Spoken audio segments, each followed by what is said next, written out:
Welcome to the Soulful CXO, where we discuss leadership principles, core values, health, wellness, and resiliency. I'm Dr. Rebecca Wynn, the founder and the host of the show. Do you have a topic or guest you would like to be featured on the show? Would you like to be a sponsor? Please reach out to me on LinkedIn or email me at rebecca@soulfulcxo.com. Please go to our partner, Cybersecurity Tribe, for weekly show recaps and other resources. Listen and subscribe on your favorite podcast app. Now sit back and enjoy the show. Welcome to the Soulful CXO. I'm your host, Dr. Rebecca Wynn, and with us today, we are pleased to have Jim Roth. Jim has a long history in technology, cybersecurity as a leader, management consultant. He's formerly cybersecurity leader for many large companies, such as MassMutual, CVS Health, Aetna, JP Morgan Chase, KPMG, Depository Trust and Clearing Corporation, American Express. He's a well-known icon in the industry. Awards he received include the Santa Fe Group Shared Assessment Lifetime Achievement Award, the CISO Hall of Fame, the ISE Luminary Award, the Senate Impact Award, Evanta Breakaway Leadership Award, Information Security Executive of the Year, twice, the BITS Leadership Award. He's published numerous articles and white papers. He's currently on the board of Supply Wisdom, Gamatech, Exceptio, Global Resilience Federation. He's a former board chair for the Health Information Sharing Manal Center, so the HISAC. Before that, he served for 5 years with the financial aspect of that, the FSISAC. He currently an advisor for many startups, serves as an advisory capacity investor for specific venture funds. He's Institute for Critical Infrastructure Fellow, so the ICIT Fellow. And he still finds time to mentor other people in the industry, such as myself. Jim, welcome to the show. Oh, thanks, Rebecca. I was dozing off there for a second. Your background's amazing. Jim, I just have to ask you, tell everybody how you got started in the industry, because I think it's really fascinating. You, like myself, didn't even come from technology or cybersecurity background, but got into this great field. What did you study in college, and how did you find yourself even being in this field? It was definitely opportunistic. And I've talked to a lot of security people. And I think falling into cybersecurity is a common trend. I was a history major as an undergrad, and I was convinced that I was going to be an entrepreneur. I'd started a little business when I was in high school and worked it through college. Started another business when I was in college. Really, this is nickel and dime stuff, but I just figured that that's what I was going to do. So I studied history because I was just really passionate about it and interested in it. Never wanted to teach or anything. I did, just was curious and interested in it. So cybersecurity, I think I owe it to my wife. I was in IT for many years. Used to start as a developer and project manager, and then ran consulting practices for a number of IT consulting firms, and realized when I had 3 kids that I couldn't travel as much. So I wanted a job where I didn't have to travel. So I joined American Express out in Minneapolis, and that worked great. But after the 3rd winter there, my wife Ellen said at dinner one night, "Look, the kids and I are moving back east. Would you like to come?" And that was the initiative that said, yeah, I think I would. So I called my boss, who was the CIO at American Express. I said, "Glenn, you got to help me out here. Get me back to New York." He said, "I will, but no problem. We're going to put you into not IT, but into a different group that did data analytics, and specifically customer data analytics." And so I said, "I'll sweep the floors. I don't care. That sounds fine with me." So I did that, and they merged that group with a risk management group. So I ended up reporting to the chief risk officer at American Express. And about 2.5 years later, they were looking for their first CISO.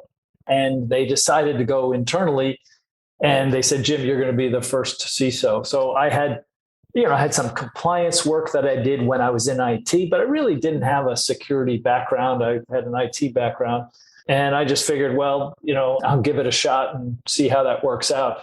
On my first day, a guy who has in-depth cybersecurity expertise passed me in the hallway, and he gave me a piece of paper, and he said, "Look, keep this name and phone number for you when you get in over your head." He didn't say if, he said when you get in over your head. So I knew that was inevitable. And that day, I was looking at my calendar for the next day, and I realized that there was this calendar invite for a meeting with the OCC, which was a presentation of American Express's information security strategy. And I realized that I was the one giving the presentation to the OCC. And that's when I realized how over my head I was. So I actually called a number. It was a guy named Steve Katz, who everyone knows, father of cybersecurity. Steve was coaching and helping CISOs at the time. And I told him the situation. He said, I'll be right over. Not only did he come over like 45 minutes later, he brought two other CISOs from two other financial service firms that cleared their calendar for the afternoon and said, we're here to help you prepare for the OCC. And so there were a number of lessons that I learned then. Number one, there's no such thing as competition in cybersecurity.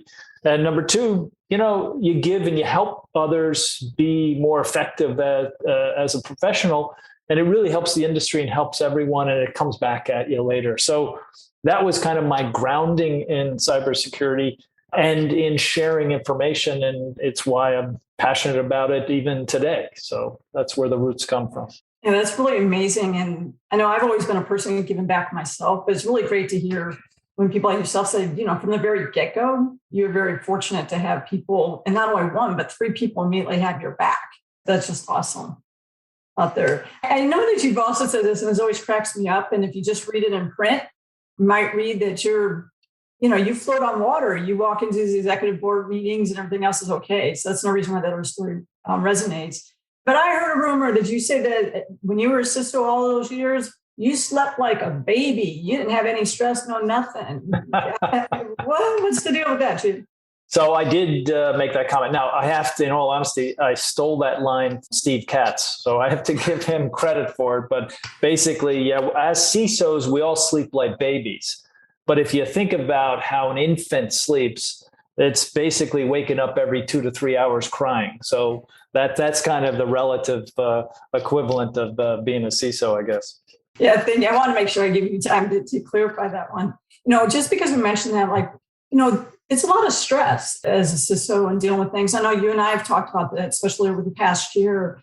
And I know one of the things that I had to do a couple of years ago is I really had to start thinking about, my business resiliency is myself, right? Business continuity starts with myself. And so I really started looking at my nutrition and my health, and I'm a health coach now too, just to help mentor other people and things like that.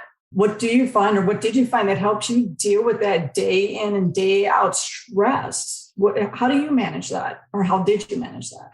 Yeah, so I'll tell you one thing that I have a much better appreciation for today that I'm retired over the last year. And I don't think I really understood the impact of that stress at the time. And I have a much better appreciation because I feel liberated today. I mean, I love the work that I do today. I look forward to it. And I have an optimal balance. But when you protect an enterprise for, really in any role, you're on 24/7 by 365, and you're doing other things. You're sleeping and, eating meals and so forth and doing all the normal things. But it's always in the back of your mind. It's always something you're thinking about. It's always something like, what if that ransomware attack, nails us? Are we well prepared? What do we have to do to get better prepared? How can we be more effective? Are we applying the lessons learned? It's a continual kind of impact that every enterprise protector has to address. So I have a much better appreciation for the impact that has. And I can't tell you how many people have said to me, Jim, you look so relaxed. And it's because I don't have that responsibility hanging over my head. So let's backtrack a couple of years ago. What really helped me, and I think helped others, is the pandemic and the resulting work from home model. Most of us, when we made that transition, we did so and invested the excess time that was a credit from the commute into doing more work. Now, here's the problem with that. The problem with that is that's not really a sustainable model. And so it forced us as leaders, we thought the infrastructure wasn't going to hold up. It wasn't the infrastructure that didn't hold up. It was the people that couldn't sustain the impact it had on their personal life and their health And so we as leaders had to fundamentally change our behavior. So number one, we had to educate our teams that the first thing and the most important thing is your health. That's the cornerstone. And your personal health includes your mental well-being. So that's kind of the cornerstone. So you have to figure out what it is you have to do first and foremost. Forget about your family just for a moment. You have to think about yourself and what your health needs are. So those of us that maybe were used to going to a gym to work out every day can't go to the gym any longer. It's very difficult to buy exercise equipment online because of the supply shortages. So you have to adjust. Now, I took up walking and, did that extensively. I'd schedule calls where I knew I could walk and the other person was walking. We were both kind of encouraging good behavior there. And that's what I need to do. But everybody's different. The point is, we as leaders had to tell our employees, first and foremost, think about your health. Not how much you're working, not how you're going to get your work done. Think about your health first. The second, in order of priority, is think about who are dependent upon you. Now, we had, kids going through the same trauma of change and transition and uncertainty, either attending school virtually or maybe sometimes or hybrid learning. So you had all sorts of adjustments that were being made on kids. Some of us have, our parents that are living with us where we're the caregivers. Those are your dependents. And so second on the list is take care of your dependent needs. The third thing on the list is adjust your work schedule to accommodate the first two things.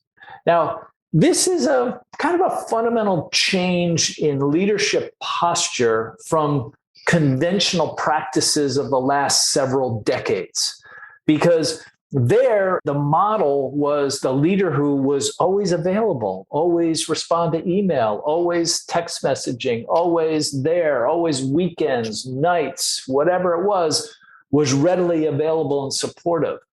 And we had to move away from that mental model of what a leader is and really transition to a leader that was a cheerleader for good health and a positive impact on supporting dependent needs. And that has to be, kind of the foundation. And it's not just saying, hey, you should all do that. It's demonstrating that behavior. It's adjusting your meetings. One of the things we did is we eliminated 2 days a week, no meetings, no formally scheduled meetings. And then we basically said the formal meetings have to be within a certain hour time slot. And, it was 9 to 2, I think, or 9 to 4, something like that.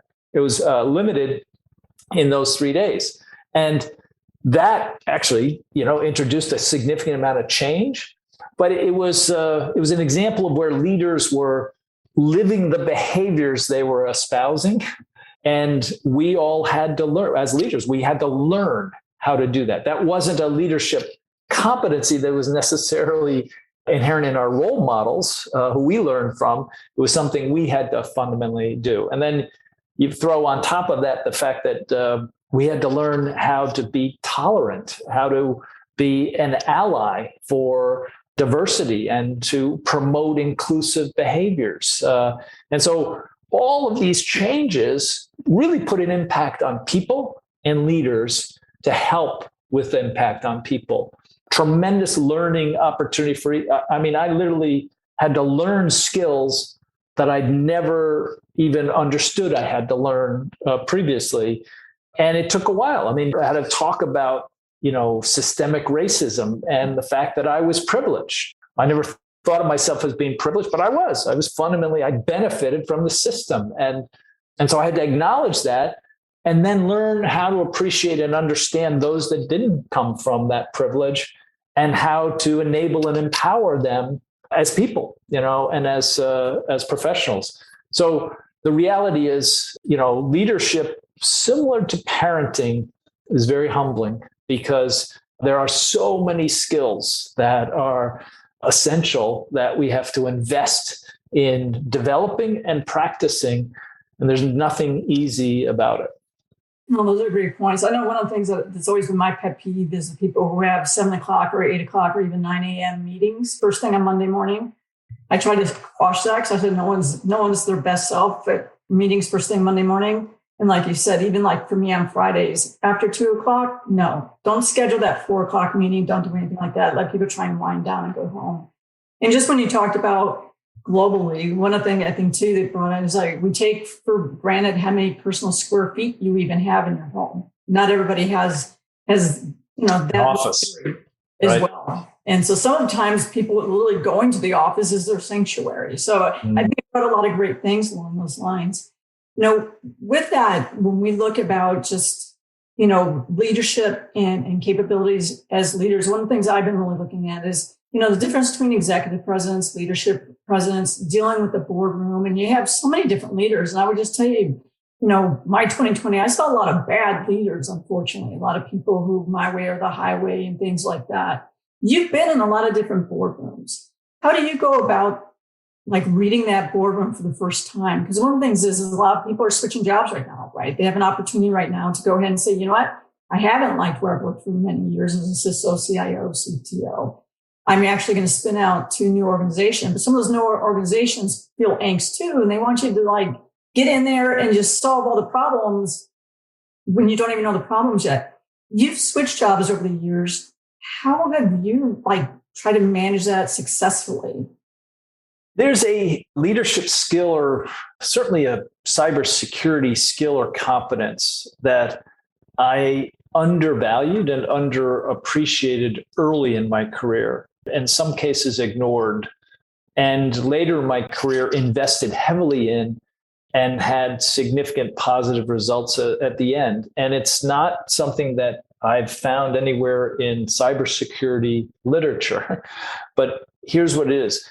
I'm going to use language in a very precise way because there's a nuance here. So it seems that it would be a good thing for a new CISO to meet the expectations of their stakeholders. And their stakeholders include the CEO and the CEO's direct reports, certainly their leader, and then, of course, the board, if it's a public company, the board of directors. They're all stakeholders. Now, they're not the only stakeholders, but they're the kind of the essential stakeholders. And what's normal and natural is for a CISO to play the role in terms of behaviors of the subject matter expert. Why? Well, if you look at the senior leaders, the ones with the most cybersecurity, well, that's typically the CISO. If you look at the board composition, the one with the most cybersecurity experts, well, it's typically the CISO. And so there's this precedent that the CISO is the subject matter expert. Now, here's the problem with that. The problem with that is stakeholders will typically delegate decision-making that they don't view as being critical or essential to a subject matter expert. And they'll say, Jim, what are the top cyber risks for the enterprise? You tell us. You tell us what they are. You tell us what the order is. And I'll go along with that because I'm delegating that decision to the subject matter expert. This is the one that knows more about cybersecurity than I do, so therefore I delegate that. Here's the downside to that for the enterprise. When the critical decisions of allocating scarce resources to the highest risks, when those decisions get made and in real time, the individual stakeholder will not honor the decisions that may have been made previously to acknowledge the top cyber risks. Why? That decision was delegated. And so they look at their own self-interests and make decisions in that context, not because they're bad people, that's just what they'll do. And so what's required, if we go back to the root cause, what's required is the CISO can't meet expectations. They have to manage expectations. There's a fundamental difference between managing expectations and meeting expectations. Meeting expectations is being a subject matter expert. Managing expectations is being a facilitator of the consensus that's essential as a foundation for cyber resilience for the enterprise. Consensus is what the outcome, the desired outcome should be. In order to have consensus, the facilitator, by definition, has to convey neutrality over the actual decision. Their job is to lead the process of coming to consensus, which means they have to engage others to make sure that they're sharing their perspective. And that decision is the outcome of the collective team, that's the decision-making body, coming to consensus. And consensus is different from agreement. Consensus has 6 levels. So one person in that stakeholder group could say, I don't agree with this outcome. However, I've shared my perspective and rationale for why I don't agree with this outcome. I recognize and acknowledge the value of the team that's making this decision. And I'm a minority in expressing this view. So therefore, I'm going to support this decision because I recognize the value of the team making the decision. So that's consensus. It's not agreement, but it's consensus. The CISO has to be a facilitator. Now, you tell me, Rebecca, where does it say that in the CISO manual, right? It doesn't. But I learned this the hard way of seeing those downstream decisions on allocation of resources crumble in the face of pressure. At the same token, as a facilitator, getting stakeholders to come to consensus on what the top cyber risks are for the enterprise, and therefore what the decisions that need to be made to allocate resources to manage the top cyber risks, and then having to make adjustments when the risk changes. That is enterprise cyber resilience. And I don't think a CISO can be successful in creating that as an outcome without consensus and without being a facilitator. Extremely excellent points. I was actually consulting with a company last week, and they just like, what's the solution? They got hit with the ransomware. What's the solution? What do we go buy? And I'm like, wait a minute. I got to talk to some people. I got to see what's going on. What's the root cause? So then we can go ahead and we start seeing some of the stuff. And in those discussions, I actually spoke to one of the legal team, and they said, you know what? The problem with our CISO is our CISO thinks that they have one person reporting to, but they really have 30 people who are really who they should be reporting into. And I'm like, what? That's quite a bit. How do you go about that when you would go into a new company or something like that as like the CISO or CIO or CTO? I'm finding out those golden connections. Do you have any words of wisdom for us from those lines on how to even get started? Yeah, Rebecca, there are actually some techniques that you can use. So what I'm going to do is I'm going to take the core stakeholders, divide them into 2 groups, the board and the executive leadership team.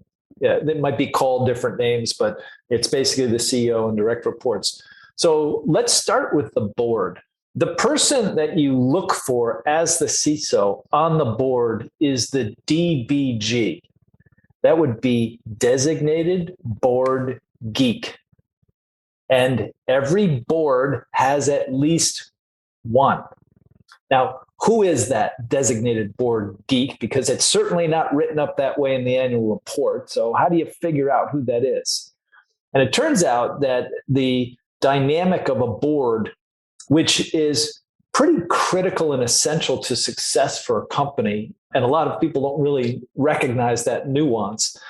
What happens in decisions that are technical, specifically IT-related decisions, the board has this behavior where if it's a tough decision or it requires technical expertise, most of the board sits back in the physical meeting and turns their head towards the DBG.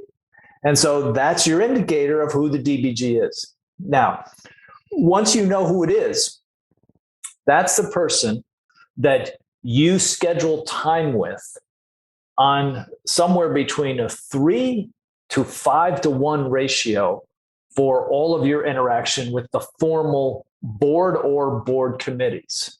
So for example, if you're going to present for 30 minutes at a board meeting, then you're going to spend an hour and a half with your DBG before the board meeting. You're going to go through the material with them. You're going to talk about what the critical issues are and any decisions and the rationale for the decision. Now, the reason you do that is in the committee meeting or the board meeting, when you're going through your presentation and somebody asks a question, you're going to pause. The reason you're going to pause is you're going to see if your DBG is going to answer the question for them. And if your DBG answers the question for them, they carry tremendous credibility that you do not have by definition. And so the natural reaction is for the CISO to say, I'll answer that question. Again, being the cybersecurity expert. But it's actually the wrong thing to do. The right thing to do is let your DBG answer it for you with the rationale that you've already prepped them with. And they, again, have credibility with the rest of the board members that you won't have, except when they are acting in that capacity, your credibility goes up. So it's actually a win-win for everyone, but it's not natural. So that's one technique specifically for the board. Now, let's look at the leadership team. The person you're looking for there is your sponsor. A sponsor is not really a mentor. They can play both roles, but sponsorship says that they're going to give you the benefit of the doubt. They're going to give you a level of trust. They're going to demonstrate that trust with what they say and how they say it to others. And sometimes that sponsorship is your leader, but it doesn't have to be your leader. And you're actually stronger if your sponsorship comes from somebody who's not your leader. The ideal scenario is to turn the CEO into your sponsor. Now, how do you do that? You can't do that overnight, but the way it works is you share in one-on-one time with, you should do this with all the executive leaders. And in that one-on-one time, you share with them a decision or an outcome and a rationale for that. And you spend more time on the rationale than the decision. And most of us are results oriented and we're thinking that we have to get to that decision. That's what's important. The rationale is actually really important. And so you actually share and adjust the rationale through that interaction with your potential sponsor.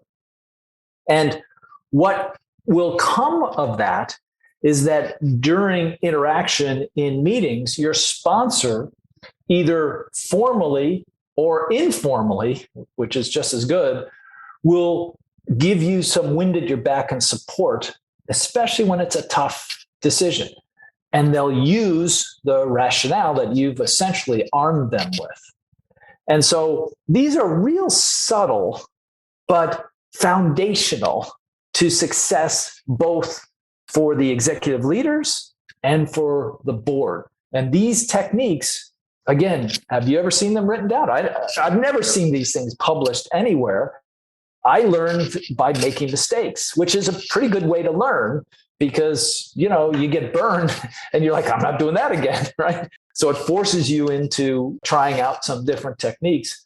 But these techniques, from my perspective, have what allowed me to experience, which I think every CISO needs this opportunity once in their career. It allowed me to experience something where true enterprise-wide cyber resilience, which, what does that look like? It's basically a set of enterprise-wide practices that lead to resilience. Namely, you can respond quickly to a cybersecurity incident with minimal business impact and apply the lessons learned from incidents to a continuous improvement process, even when the incidents don't happen just in your enterprise. That, to me, is as good as it ever gets. This whole notion of never having cybersecurity incidents, it's this is absolutely absurd as even an aspiration. Any major enterprise today, you've got a significant attack surface, and that attack surface is going to get attacked. And, you can't avoid that. But what you can do is you can respond, quickly, minimize the business impact, and apply the lessons learned going forward. And I've had experiences where I, as the CISO, did not have to lead any of that. It happened organically across the enterprise. Spectre and Meltdown, great example where the IT infrastructure leadership did all of the right steps.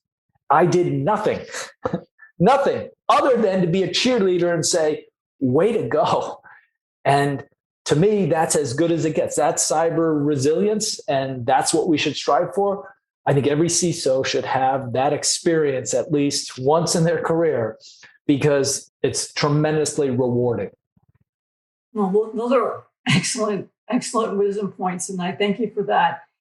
Jim, unfortunately, our time's running short. How can people get a hold of you for speaking opportunities, or if they want to see about you coming on the board? How do they get a hold of you today? Well, I can tell you this, no one's having problems with that because I get a lot of inquiries all the time, and I get more inquiries than I have time. That's a good thing in of itself. LinkedIn is probably the easiest way to follow me.